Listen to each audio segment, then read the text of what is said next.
हळद रुसली कुंकू हसले या मालिकेच्या पुढील काही येणाऱ्या भागांचे अपडेट जाणून घेऊया आपल्या आजच्या या व्हिडिओमध्ये. चला तर मग प्रेक्षकांनो, अजिबात वेळ वाया न घालवता सुरुवात करूया आपल्या आजच्या या व्हिडिओला. तर आता आपण पाहत होतो की आता कसंबसं स्वातीने दुष्यंतला कृष्णा जिथे आहे तिथपर्यंत पोहोचवलेलं असतं. मग दुष्यंत स्वातीला विचारतो, स्वाती काय आहे इथे, तू मला इथे कशाला आणलंयस?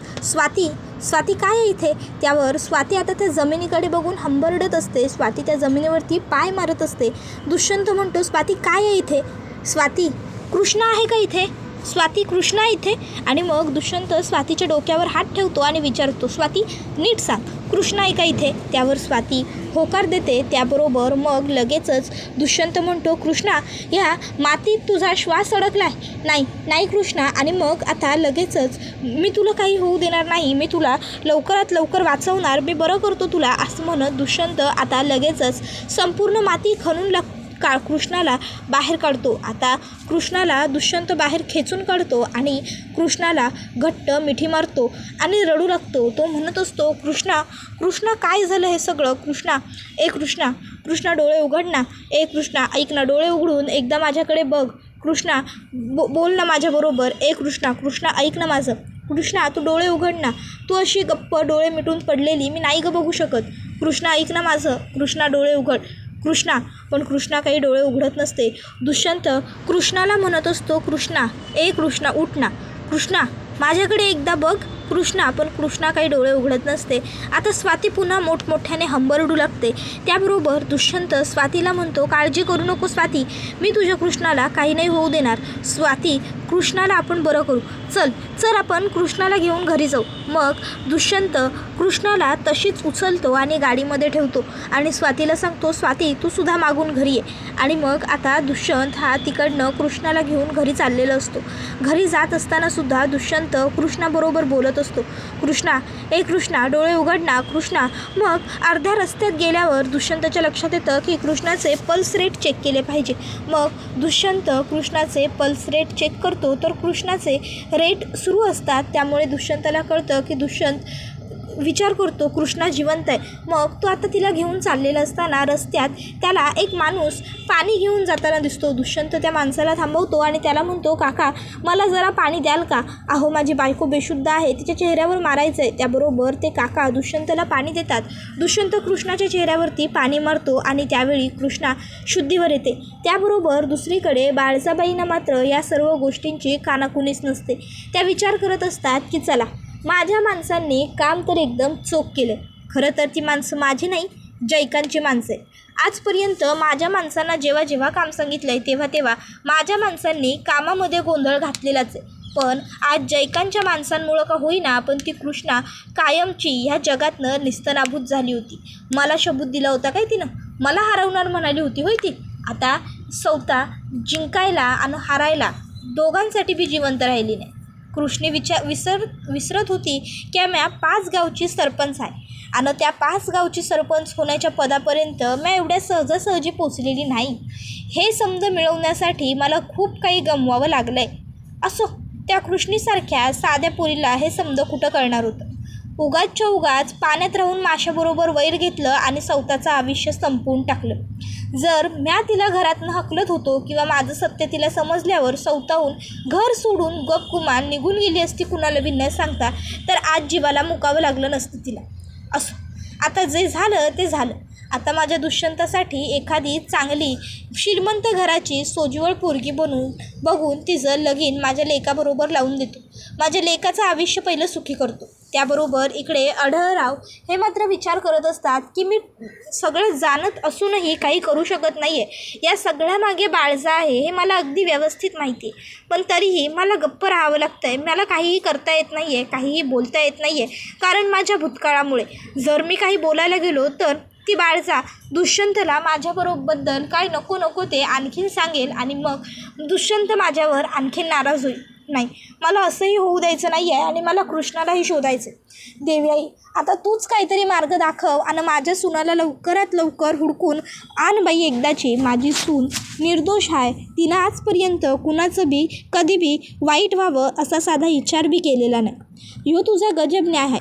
जो लोकांचं वाईट करतो, लोकांबरोबर वाईट वागतो, त्याचं तू भलं चिंततेस. आणि जो कायम तुझी सेवा करतो, सगळ्यांचा भलाईचा विचार करतो, सगळ्यांचं चांगलं व्हावं असं तुझ्याकडं मागणं मागतो, त्याच्या पदरात मात्र तू हे दुःख दारिद्र्य टाकतेस. त्यानंतर आता सकाळी दुष्यंत हा कृष्णाला घेऊन पोहोचलेला असतो घरी.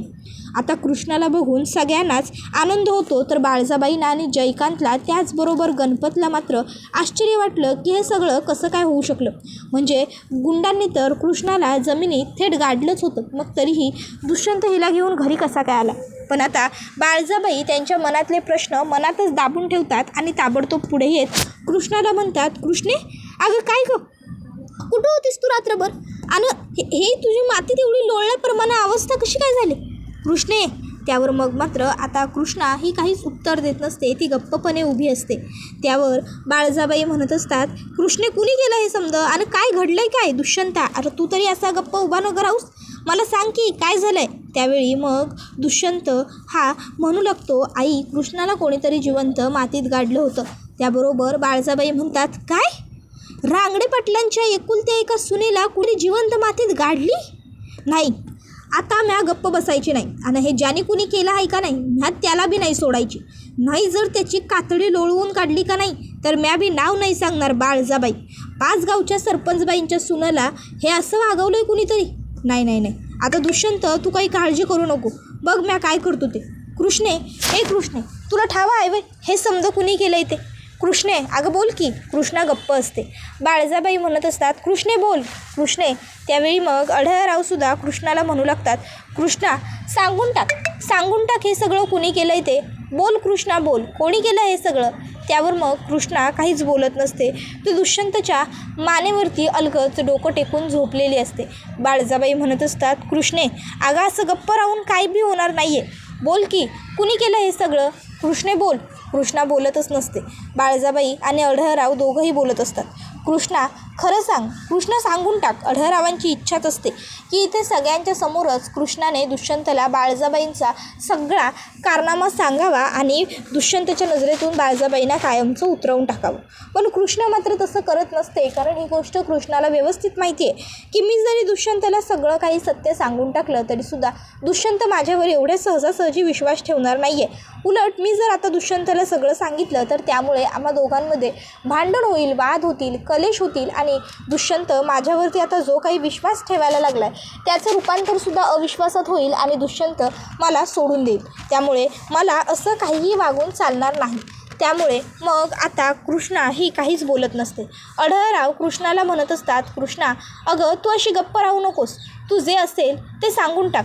त्याबरोबर आता दुष्यंत याच्याकडे कृष्णा बघू लागते. तर दुष्यंत म्हणतो, आई मला काय वाटतं आपण सगळे कृष्णाशी नंतर बोलू. नाही म्हणजे नंतर आपण तिला हे सगळं विचारूच, पण त्याआधी तिला जरा आतमध्ये जाऊ दे. अगं बघ ना ती किती खराब झाली आहे, तिचे कपडे किती खराब झालेत, मळलेत. तिला जरा बरं वाटेल, फ्रेश होईल तेव्हाच. म्हणून मी म्हणतो काय, तिला मी आतमध्ये घेऊन जातो, थोडा वेळ आराम करून देतो आणि मग ती फ्रेश होईल. काय वाटतं तुला? त्याबरोबर बाळजाबाई म्हणतात, अरे होय मग बरोबर बोलायलास की एकदम. तू एक काम कर, तू हळूहळू तिला आतमध्ये घेऊन जा कृष्णे. ए बाय आतमध्ये जा बरं. त्याबरोबर लगेचच भक्ती पुढे सरसावते आणि म्हणत असते, दाजी म्या घेऊन जातो की कृष्णेला आतमध्ये आणि तुम्ही काळजी करू नका. म्या एक काम करतो, म्या तिला माझ्या हातानं आंघोळ पिन घालून देतो. नाही म्हणजे आता तिच्या अंगात काही एवढे त्राण उरलेले नाहीत की ती आंघोळ करेल. आंघोळ मासोळ केली की तिला कसं जरा बरं वाटेल ना, सुळसुळीत वाटेल. म्या आहे ना म्या बघतो काय करायचं. कृष्णे ये बाई ये माझ्या संगटी, म्या घेऊन जातो तुला आतमध्ये. आणि मग आता भक्ती म्हणत असते, ज्यानं कुणं माझ्या बहिणीची ही अवस्था केली आहे का नाही, मरताना भाड्या केले पडून मरल. ज्यानं माझ्या बहिणीवर ही अशी नजर घातली की नाही, त्याच्या डोळ्याच्या चांगल्या मीठ भवऱ्या पडू देत. त्यात माझ्या बहिणीची ही अवस्था करणाऱ्याच्या हातात किडे पडू दे. त्याला कधी भलं लाभणार नाही, त्याचं कधी चांगलं होणार नाही, झुरून मरल तो. मग एवढं बोलत भक्ती कृष्णाला आतमध्ये घेऊन जाते आणि आंघोळ वगैरे घालू लागते. त्याबरोबर इकडे जयकांत हा दुष्यंतला म्हणत असतो, भावा अरे आपण रातभर वहिनीसाहेबांनी एवढं खुडकलं तेव्हा आपल्याला वहिनीसाहेब कुठं बी नाही गावल्या. मग असं अचानक कसं काय घडलं आणि वहिनीसाहेब अचानक गावलं तरी कशा? नेमका काय चमत्कार झाला आहे तो सांग तरी की मला. त्याबरोबर मग दुष्यंत म्हणत असतो, सांगतो सगळं मी सांगतो, सगळ्यांना सांगतो, पण त्याआधी माझं एक खूप महत्त्वाचं काम आहे, मला ते करून घेऊ देत. आता दुष्यंतने काम म्हटल्याबरोबर सगळ्यांनाच आश्चर्य वाटतं की हे कसं शक्य आहे, म्हणजे याची बायको एवढी आजारी आहे आणि याला कामाचं सुचतं आहे. त्याबरोबर दुष्यंत म्हणत असतो की मला पोलिसांना बोलवायचं आहे. तेव्हा पोलिसांचं नाव ऐकून सगळेच जण दुष्यंतकडे बघू लागतात. तर दुष्यंत म्हणतो, हो अर्थात पोलीस कंप्लेंट तर करायला हवीच ना. नाही म्हणजे हे सगळं कोणी केलं, का केलं, कशासाठी केलं, कशाबद्दल केलं, या सर्व गोष्टी अजूनही आपल्याला माहीत नाही आहेत. आणि जोपर्यंत आपल्याला या सर्व गोष्टींचा छडा लागत नाही तोपर्यंत आपल्याला काहीही निष्पन्न होणार नाही आहे. त्यामुळे लवकरात लवकर आपण पहिला तर या सर्व गोष्टींचा छडा लावायला हवा. म्हणूनच मी पोलिसांची मदत घ्यायची या सर्व प्रकरणात असं ठरवलं आहे. मग दुष्यंत इन्स्पेक्टर साहेबांना फोन करतो आणि आता तो सांगत असतो की इन्स्पेक्टर साहेब तुम्ही रांगडे पाटलांच्या वाड्यावर या. आता दुष्यंतने रांगडे पाटलांच्या वाड्यावर या असं पोलिसांना सांगितल्याबरोबर पोलीस यायला निघतात. तर आता इकडे बाळजाबाईंना जयकांत ही गोष्ट सांगतो की दुष्यंत पोलिसांना बोलवतो. बाळजाबाई घाबरतात आणि त्या दुष्यंतकडे येऊन म्हणू लागतात, अरे दुष्यंता, पोलिसांना बोलवायची काय गरज आहे, आपण आहोत नवं. रांगडे पाटलांच्या घरातला प्रसंग हा ह्यामध्ये पोलीस आणायला नको. आपण एक काम करू, आपण आपल्या पद्धतीनं गुन्हेगार हुडकून काढू आणि त्याला चांगली शिक्षा बी मिळवून देऊ. अरे जर पोलिसांनी या समजात आणलं तर अख्ख्या गावात काय बाजूच्या गावांमध्ये बी ही समजी बातमी पसरेल. आणि जर बाजूच्या समध्या गावांमध्ये हे पसरलं की बाळजाबाईंच्या सुनेला असं कुणीतरी भर रात्रीचं कुणीतरी उचलून नेलं तर त्यानं आपली गावात लई नाचक्की होईल. याचा आमच्या राजकारणावर बी परिणाम होऊ शकतो रे, विचार कर की जरा. त्यावर दुष्यंत म्हणू लागतो, आई प्लीज काय बोलतेस तू हे सगळं, मला तुझ्याकडून ही अपेक्षा नव्हती. अगं इथे कृष्णाच्या जीवावर बेतलंय आणि तुला तुझ्या राजकारणाचं पडलंय. मला वाटलं होतं की मी पोलिसांना फोन करण्या अगोदर तूच पोलिसांना फोन करशील आणि या सर्व प्रकरणाचा छडा लावायला बोलवून घेशील. आई हे बघ, मला सध्या तुझ्या राजकारणापेक्षा महत्त्वाचाही कृष्णाचा जीव आहे. हे सगळं कृष्णाच्या बाबतीत का घडलं, कोणी केलं, हे सगळं मला जाणून घ्यायचं आहे. आणि त्यामुळे मी पोलिसांना बोलवलं आहे आणि पोलीस तर या सगळ्या प्रकरणाचा छडा लावण्यासाठी येणारच. त्याबरोबर भक्ती म्हणू लागते, मला दाजींचं म्हणणं पटायले नाही. म्हणजे काय आहे, कृष्णीच्या बाबतीत 2-3 वेळा असं घडलं की आधी तिच्यावर म्हणजे गावदेवीचे दागिने चोरण्याचा आळ करण्यात आला. त्यानंतर त्या पोरींना तिनं जेव्हा जेवायला बोलिवलं होतं तेव्हा त्यांच्या जेवणात कुणीतरी इश कालिवलं बाहेरच्या व्यक्तीने येऊन आणि त्याचा डाव बी कृष्णीवरच घातला. हे समजा नेमकं कोण करायला ते बघायला हवंच नवं बाळजाबाई. त्याबरोबर मग त्या ठिकाणी पोलीस आलेले असतात. पोलीस कृष्णाची चौकशी करू लागतात. कृष्णाला विचारतात की काय घडलं ते आम्हाला सांगा. मग कृष्णा सांगू लागते, मला दुष्यंत सरकारांबरोबर एका महत्त्वाच्या विषयावर बोलायचं होतं, म्हणून मी आणि दुष्यंत सरकार बाजूला गेलो होतो. मी त्यांच्याबरोबर बोलत होतो आणि बोलत मी पुढं चालत होतो आणि अचानक समोरनं काही लोक आली आणि त्यांनी मला रुमाल तोंडाला बांधून उचलून नेलं. दुष्यंत म्हणतो, त्यावेळी माझ्याजवळ कोणीतरी एक व्यक्ती आली होती जी माझ्याशी काहीतरी वेगळं बोलत होती आणि त्यामुळे माझं कृष्णावरचं लक्ष बाजूला झालं आणि तेवढ्याशा वेळात हे सगळं घडलं. त्यावर पोलीस दुष्यंत आणि कृष्णाला म्हणतात, तुम्हाला ते गुंड कोण होते, काही आयडिया आहे का. त्यावेळी मग आता कृष्णा म्हणते, नाही मला तर काही ठावं नाही. त्यातले एकाचे डोळे घारे होते बघा आणि त्यानं रुमाल बांधला होता तोंडाला. त्याबरोबर मग आता पोलीस हे आम्ही काय करायचं ते बघतो, तपास काही लागला तर तुम्हाला कळवतो एवढं बोलून निघतात. आता ती खरं तर माणसं असतात जयकांतची. त्यामुळे आता ह्या सगळ्यात अडकणार असतो तो जयकांतच. आता पोलिसांनी कृष्णाने घाऱ्या डोळ्यांचं वर्णन केलेलं असतं आणि केसांचंही थोडं वर्णन केलेलं असतं. त्याच्यावरून शोधाशोध करायला सुरुवात केलेली असते. आता पोलीस आजूबाजूच्या गावांमध्ये चौकशी करतात. लोकांनासुद्धा त्या गावात विचारतात की तुम्ही कोणी रात्री एखाद्या मोठ्या अशा चांगल्या बाईला कोणाला घेऊन जाताना पाहिलं आहे का. गावातले लोक तर या गोष्टीसाठी स्पष्टपणे नकार देतात.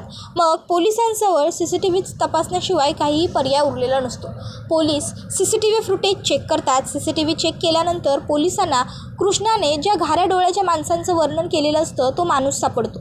मग आता पोलीस हे त्या माणसाला शोधायची सुरुवात करतात. त्यावेळी त्यांना कळतं की हा घाऱ्या डोळ्याचा माणूस हा तर जयकांतच्या हाताखाली काम करतो आणि ते सुद्धा वसुलीचं. मग आता पोलीस त्या माणसाच्या घरी पोहोचतात. तिकडनं त्याला उचलतात आणि घेऊन पोलीस स्टेशनला येतात. त्यातला मार मारतात, थर्ड डिग्रीवर घेतात, रिमांडवर घेतात आणि मग त्याला बाकीचं सगळे कुठे आहेत हे विचारतात. आता शेवटी इतका मार खाल्ल्यानंतर धू पोलिसांनी धुतल्यानंतर त्या माणसातले त्राण संपतात आणि तो पोलिसांना खरं सांगून टाकतो की ती सगळी माणसं आमच्या गोडाऊनवर आहेत. नाही म्हणजे त्या माणसासनी गोडाऊनवर काम होतं म्हणून ती गोडाऊनवर गेलीत. त्यावेळी मग पोलीस गोडाऊनवर धाड टाकतात आणि धाड टाकून सगळ्या माणसांना गोडाऊनवरनं काढतात आणि थेट पोलीस चौकीत हजर करतात. मार कुत्र्यासारखं मारल्यानंतर मग आता शेवटी गुंड नाव सांगतात की हे सगळं कोणी करायला लावलं होतं. आणि यावेळी ते बाळजाबाईंचं नाव न घेता स्पष्टपणे जयकांतचं नाव घेतात. त्यावर इन्स्पेक्टर साहेब म्हणतात, जयकांत खरं बोलायला आहे काय तुम्ही? त्यावर ते लोक म्हणतात की होय, आम्ही कशापायी खोटं बोलणार? अहो, आम्ही जयकांत शेटचीच माणसं आहे. जयकांत शेट जे काम सांगतात की नाही आम्ही तेच काम करतो आहे. त्याबरोबर मग इन्स्पेक्टर आता घरी आलेले असतात. आता जयकांतच पुढे शहाणपणा करत विचारायला जातो, इन्स्पेक्टर साहेब काही हाती लागलं का? त्यावेळी इन्स्पेक्टर साहेब म्हणतात, काही नाही, खूप काही हाती लागले, गुन्हेगार आम्हाला सापडले. त्याबरोबर मग जयकांत विचारतो की कुणी केलं होतं आमच्या वहिनीसाहेबांनी किडनॅप? त्यावर इन्स्पेक्टर म्हणतात, अभिनय चांगला करता तुम्ही जयकांत शेठ, लाज वाटत नाही? स्वतःच्याच भावाच्या बायकोला स्वतःच्याच घरातनं उचलून गायब करता आणि वरनं हा एवढा चांगला अभिनय करता. त्यावर दुष्यंत म्हणतो, म्हणजे इन्स्पेक्टर?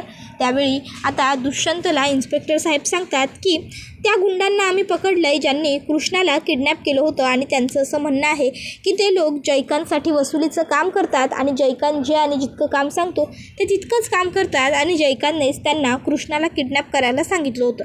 त्यावर आता हे ऐकून बाळजाबाईंना जरा बरं वाटतं. खरं तर हे बाळजाबाईंनी आधीच करून ठेवलेलं असतं. बाळजाबाईंनी त्या गुंडांना सांगितलेलं असतं की हे बघा, काम चोख झालं पाहिजे, पण जर समजा काही गडबड झाली, गफलत घडली, तुम्ही कुठं पकडला गेलात तर या सगळ्यात नाव घ्यायचं जयकांतचं. एकानं जरी माझं नाव घेतलं का नाही तर बाहेर आल्यानंतर त्याचे तुकडे करणार आणि जेलमधनं बाहेर काढणार नाही, ती तर गोष्ट वेगळीच राहिली. त्याबरोबर मग आता बाळजाबाई जातात आणि जयकांतच्या एक मुस्काटात लगावून देतात आणि जयकांतला म्हणतात, जयकांत लाज वाटली नाही होय तुला हे समजा वागताना? स्वतःच्या वहिनीच्या बाबतीत हे असं वागशील? घेऊन जा इन्स्पेक्टर साहेब याला. त्याबरोबर पोलीस जयकांतला घेऊन तिकडनं निघून जातात. बाळजाबाई आता विचार करू लागते की दुष्यंतसमोर माझा खरा चेहरा यायला नको, काही झालं तरी.